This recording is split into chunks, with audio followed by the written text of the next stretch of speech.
What's going on, guys? No Guides here. Welcome back to another video. In today's video we're going to go over the weekly tactics update. Just in case you're new here, every single week we upload new tactics adjusted for, I suppose you can say, the gameplay, how other people are playing as well.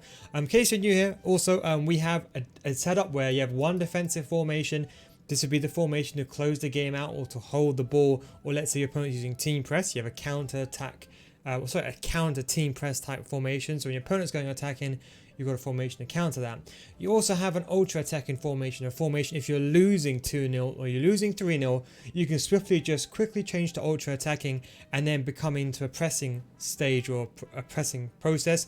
And then you have two formations, one which is your main formation, and then one where you have maybe then more attacking variation. The idea behind it, especially going towards the elite ranks, is that on the dime you can just change. If your opponent's being a bit more attacking, you can change to more defensive formation. If you're now not being as attacking enough, your opponent's being more defensive, you can go more attacking. You can swiftly go up depending on how bad you're losing, or go down depending on how high you're winning. So it depends on that situation.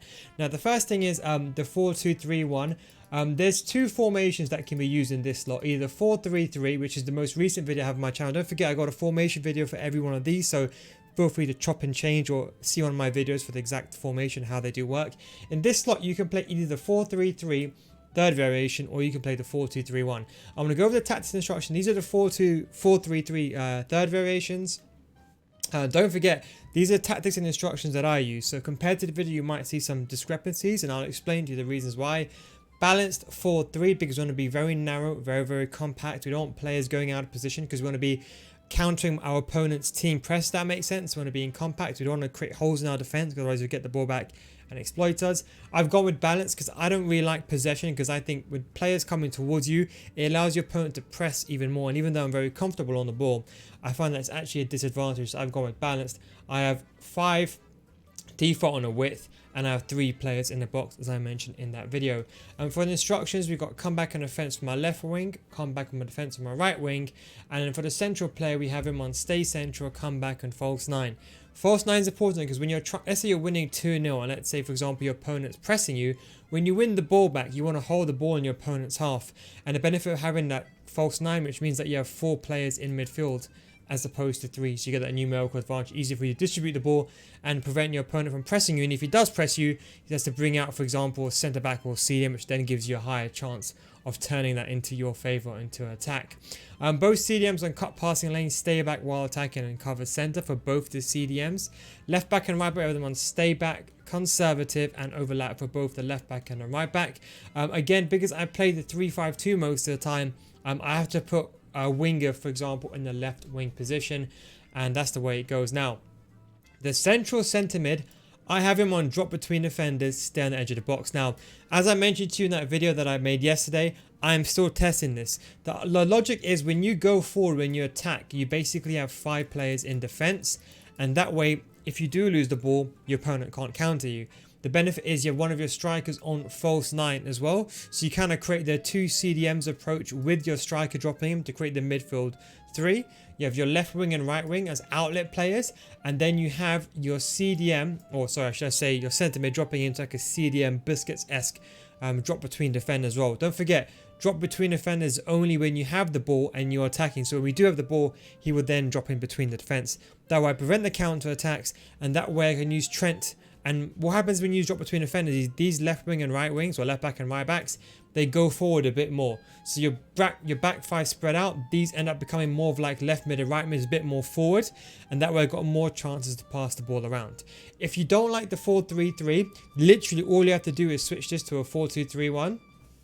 With the exact same instructions, exact same tactics. I've tested this out, so don't worry. The exact same instructions, just put stay central, come back and offense. If you want to, you can use false 9 if you want to. I'll leave it on balanced.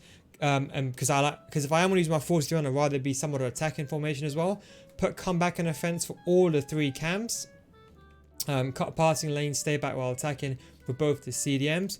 Stay back, conservative, and overlap for both the left back and right back. As I said, feel free to pause this video and just copy them directly. I'll scroll through them so you can pause them at any time that you want. And the idea behind this is you can use either the 4-3-3 or the 4-2-3-1. The 4-3-3 is a more defensive approach, which is made just for closing out the game. So if you're winning 1-0 and your opponent's becoming more attacking, you'll change to that formation. Whereas the 4-2-3-1 is kind of like, you can use it for your defensive formation. It's not as defensive as the 4-3-3 third variation, but you can also attack with it, because don't forget, with these players on comeback on defense, you can still attack in a 4-striker formation. They just come back when you defend. So that's the benefit of having the 4-2-3-1. So it's still an attacking formation. So that is your defensive slot. Either the 4-3-3, which is the complete defensive formation, which you use only when you're winning 1-0 and it's 70 minutes, or 2-0 when it's 80 minutes, your opponent's becoming ultra attacking, team pressing, then you'll change to that, or you have the 4-2-3-1. Then you have the two main formations. Now, as I mentioned, you have one main formation. I have my 3-5-2, balanced 3-4, long ball 5-3-1-1. In my opinion, the best formation all around. I like it because attacking. I don't want to park the bus. I'm not that kind of guy. I want to play attacking, fast, quick football. And I want to play with two strikers. Stay central, come back and defense with one of them's on stay forward, one's on come back and defense. So when you're defending, you basically defend in a 5-2, and then Ronaldo comes in 3-1-1. So 5-3-1-1 in the defensive phase. When you're attacking, it's a 5-2, 5-2-3-2, or 3-5-2 if you want to call it like that. Central cam on stay forward, left mid and right mid both on comeback and defense, get into the box, conservative for the left mid and right mid.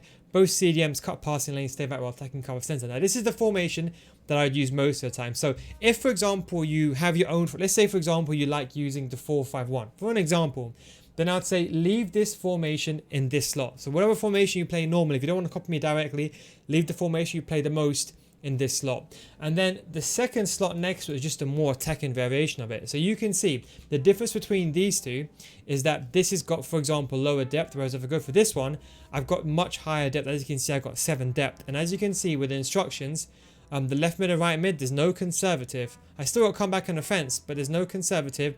And I got all 3 of my strikers on stay forward. So the logic is, if for example you're using this formation, let's say for example your opponent then has 4 players on stay forward. Let's say for example he's got 4 players on stay forward. You know that you need to counter that. So you can quickly just change the defensive option, and you have that kind of area sorted out. That way you can adapt to the game. The idea behind creating dynamic tactics is you can adapt to the scenario. Is your opponent being more attacking, or is he playing more defensive? Let's say for example using this formation, and let's say for example he's suddenly being more defensive, having everyone on comeback and offense, but you don't want to change the system, but you want to keep the system but make it more attacking, then you can change to the more attacking variation. So that's the way that I do it.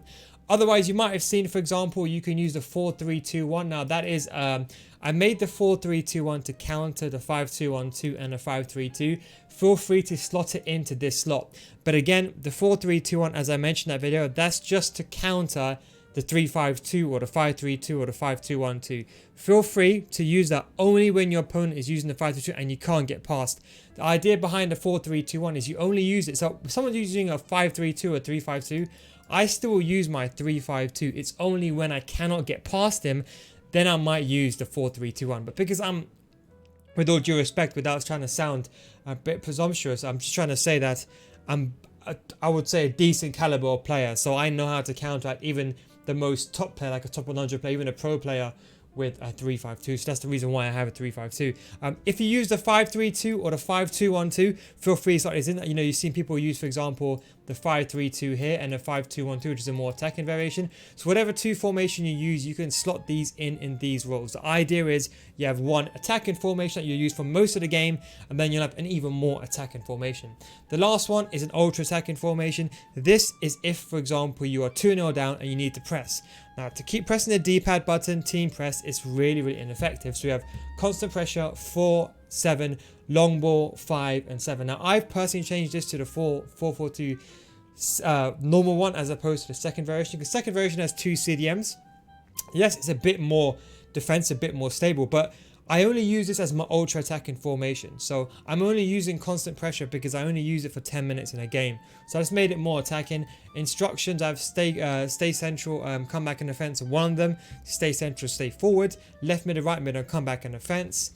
One CDM, stay back while taking cover center. And the other one on just balanced, and the left back and right back on stay back. So the idea is when you're defending, you defend in a 4-4-2 because you want every single player to be behind the ball. That way you can oppress your opponent. You want your entire team to press up against your opponent because you want to win the ball back, hence why we have constant pressure on. When you're attacking, you attack in a 4-striker formation, and one of your center mids joins the attack. Hence we have the most attacking centre mid here. On balance, feel free to put get forward if you want to as well. And don't forget, because we've got long ball, it means that these players are going to be making runs going forward. You don't want your left mid and right mid to be on stay forward, because your opponent will just hold the ball. And if you think about it, if you have 4 strikers on stay forward, your opponent can literally just hold the ball with his, let's say, 4-3-3, and you're done, because you'll have only two CDMs to defend against all those players. The last thing you want to do is put players on stay forward. You might see pro players do it, but for them it's different, because they can press and bring players back manually. When I play stay forward, I'll switch to my right mid and I'll bring him back manually. If you know you can't do that and you know you're not that good at player switching, leave these on comeback and defense. It's easier to switch them when they're excuse me, when they are behind the ball, and then the other way around. But that is the 4-4-2 setup. As you see, I've been speaking too long. Anything else I need to read off my script? Yes, as I was mentioning as well. So when you go into the game, I'll normally, if you're using a 4-3-3 here or the 4-2-2-1, you can go into the game and suss your opponent out for like 10 minutes or so. I normally go straight into the 3-5-2. That's the formation I play most of the game. And then depending on how the game goes, I'll be fine. Most of the time, I'll be honest, for my level, I stay on a 3-5-2 the entire game because I'm very comfortable with it. But let's say, for example, you're watching this and you're like a gold 1 player or a gold 3 player, it'll be different for you. So let's say, for example, if you go 1-0 down, you might not need to change to the 4-2-1. You might just stay on this formation. But let's say, for example, using the 3-5-2 in this situation, let's say I can't get past my opponent. I will still stay on this formation unless I'm struggling to create chances. If I'm struggling to create chances, I will go to this 3-5-2. When I go a goal ahead, I'll go back down to this one. Then let's say, for example, I am now winning, let's say 1-0 around about 70 minutes, 80 minutes. Let's say my opponent, obviously don't forget your opponent's going to go naturally more attacking. No one's going to become defensive when they're losing. So I need that formation, because if he's got everyone on stay forward, I can no longer play with 3 centre backs at the back because you'll just outnumber me. If he's got 4 players on stay forward, he's got his 2 centre mids joining the attack, or he's always got a 4-3-2-1 against me, I'm in trouble. So then I go to the most defensive formation, the 4-3-3 or the 4-2-3-1, and vice versa. If I'm losing, for example, 1-0, and let's say, for example, I'm on this formation and I still can't break through and he's becoming more of the park the bus system and playing ultra defensive, then I would change to the 4-4-2 and press and get the ball back. That's the idea. The idea is you're chopping, changing depending on the situation in the game. But anyway, guys, thank you very much for watching. I hope you enjoyed this video. If you have any questions, do let me know down below in the description. Thanks for watching, boys. Take it easy, and I'll catch you next time. Peace out.